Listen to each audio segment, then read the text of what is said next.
Good afternoon, fellow vintage synthesizer enthusiasts. Today we are taking a look at the infamous, but in fact quite venerable, Moog Memorymoog. The Memorymoog was a little bit late to the party in terms of the vintage polyphonic classics. It was released in 1982, and the Memorymoog Plus came out a year later in 1983, and it was produced until 1985.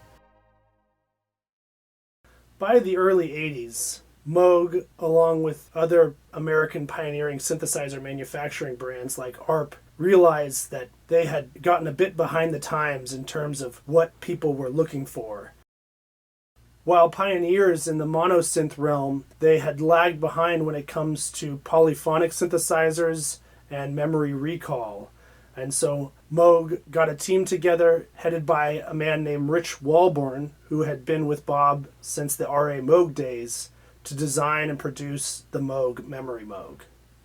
However, since Moog was already a bit behind in terms of competition and the quickly changing landscape of the polyphonic synthesizer realm of the early 1980s, it seems as though they were a bit rushed to get this product out, and as a result, it was not a perfect release.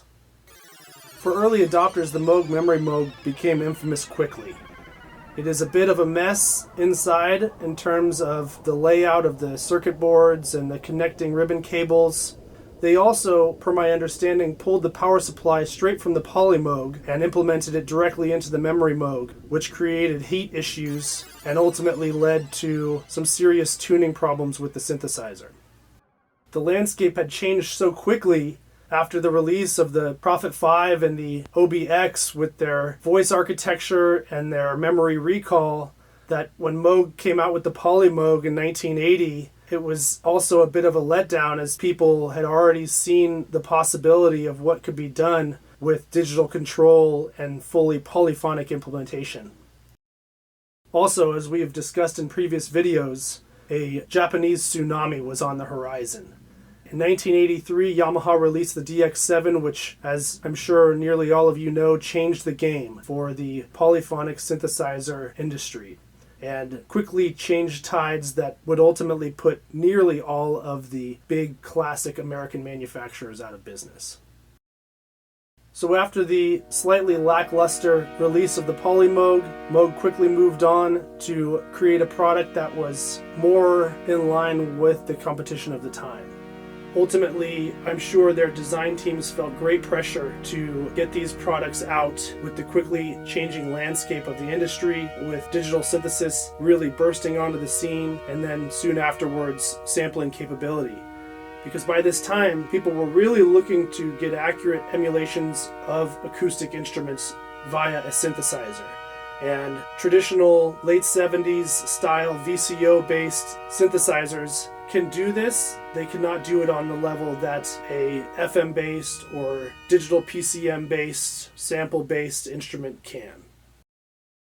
So 1981 seems like a really pivotal year, and flagship analog polyphonic synthesizers that were released after 1981 never saw as wide of an adoption as the ones that were released pre that timeline, like the Prophet 5 and OB-X, Jupiter 8, CS80, etc. Because even by the very late 70s, you had the release of really groundbreaking instruments like the Synclavier and the Fairlight CMI, and in the very early 1980s, 1981 and 82, you had the release of the EMU emulator and the PPG Wave. And so technology was progressing faster than the designers of these instruments could keep up. So what makes the Memorymoog special is it's kind of a hybrid of a Minimoog and a Prophet 5, in that it has a very similar layout and panel interface to the Minimoog, with digital memory and other features that came along with the Prophet 5, and you can even see it in its aesthetic and visual design. The Memorymoog is a 6-voice synthesizer, and its most unique feature is that it has 3 oscillators per voice, as you would have found on the Minimoog. However, it does not use the same oscillator design. It uses Curtis or CEM 3340 ICs for its oscillators, which were very common in synthesizers at that time, like the Prophet 5 Rev 3 and the Oberheim OB-XA and OB-8 and the Roland Jupiter 6. The Memorymoog does not feature any velocity or aftertouch sensitivity, although it does have a quirk which we will show you shortly, where if you trigger the keybed just right and just lightly enough, it does have an effect on how the envelopes behave, although I don't think this was an intentional aspect of the design. Another downside is that the Memorymoog has just a mono output and does not feature the ability to pan voices in a stereo output format like you get with, say, the Oberheim OB-X or OB-XA.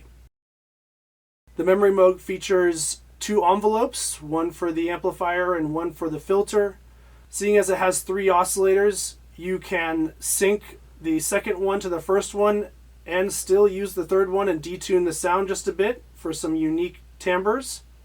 There is also deeper programming to the Memorymoog than what you see just on the knobs and buttons, as you can use the system controller section to access deeper features specific to things like unison and how many oscillators or voices you want in the unison sound and arpeggiator functionality, etc. Another feature I absolutely love about the Memorymoog that I think was a bit of a sleeper feature back at its time was the ability to modulate the filter cutoff with oscillator 3.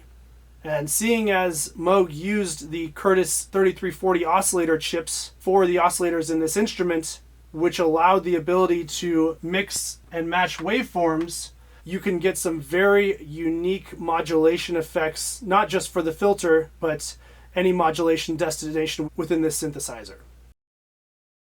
The Memorymoog features 5 separate pedal jacks on the back that allow you to make program changes, but there's also 2 different pedal sections where you can adjust different modulations like pitch, oscillator frequency, filter frequency, etc. So as I mentioned earlier, from the factory, this synthesizer was not reliable. And I've heard stories of people working in music stores taking these in for just a few $100s in trade towards a DX7 when that instrument came out. But once they are sorted, as this one is, I find it to be completely reliable and very, very stable. This example has had its power supply redesigned and rebuilt, which eliminates the fan and the noise associated with it. Also, much of the heat that the original produced. And as a result, it has almost no tuning issues. Once it's warmed up and tuned, it can be shut off for days on end and then powered back up without the need to even retune it. So once a good technician has really spent some time with this instrument, they can be extremely reliable and have a fantastically unique tone and character that you will not find in any other vintage analog polyphonic synth of the era, due to the fact that the Memorymoog does retain the 24 dB per octave ladder filter from the Minimoog. So this is a standard Memorymoog, as I mentioned earlier, that was released in 1982, but again, due to the quickly changing landscape and the request from musicians for features like MIDI and a sequencer, they released the Memorymoog Plus at a later date, which featured an added sequencer that they built into this modulation section up here, in addition to MIDI implementation on the rear. So let's move on to some sounds. And the way we have this routed is it's running directly into the mixer, and the main signal we have is completely dry. However, we have added a touch of reverb on an auxiliary bus just to add a bit to the stereo field, seeing as this is a mono output synthesizer. And this first patch we are going to show you is just going to be a simple filter cutoff, and we'll add some resonance as we go through. The synth is set in unison mode, so you are hearing all 6 voices together.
One fantastic feature of the Memorymoog is this screen, which allows you to see the saved value of the patch or parameter that you are editing, as well as what the current value is as you adjust knobs, which was a big step forward at the time, because when you would load a new patch and go to adjust it, it was often took a second to realize where the knob should be positioned based on how the sound had been saved previously.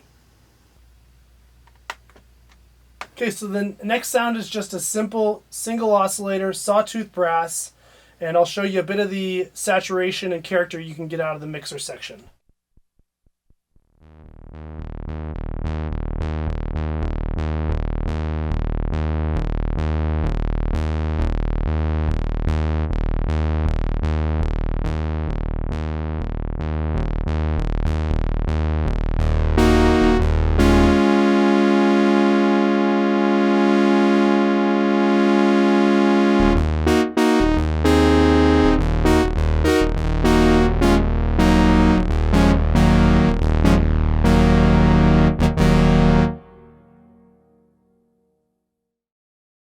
Next, we'll show you the little quirk of the Keybed, where on this percussive sound, you get a different filter envelope characteristic depending on how the key is pressed and triggered.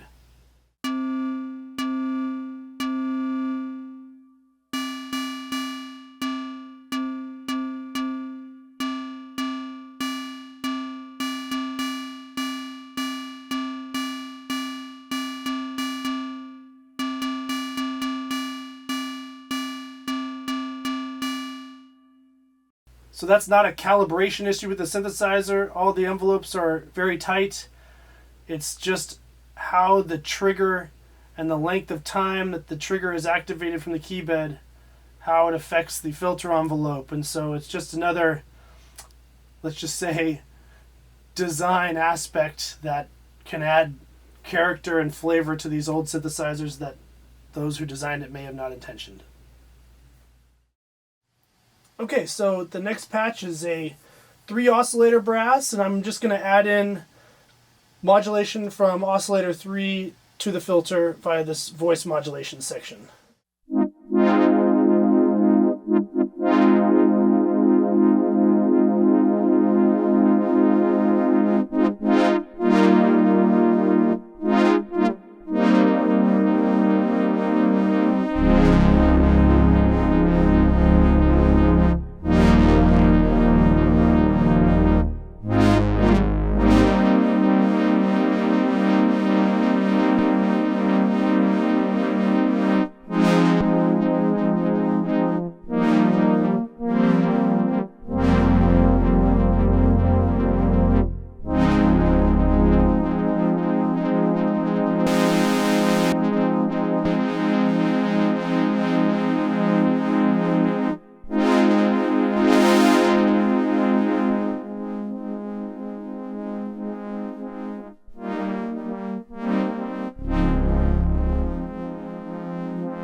Thanks for checking out the Moog Memorymoog with us today. We hope you enjoyed its sounds. If you've enjoyed this video, please consider subscribing to our channel.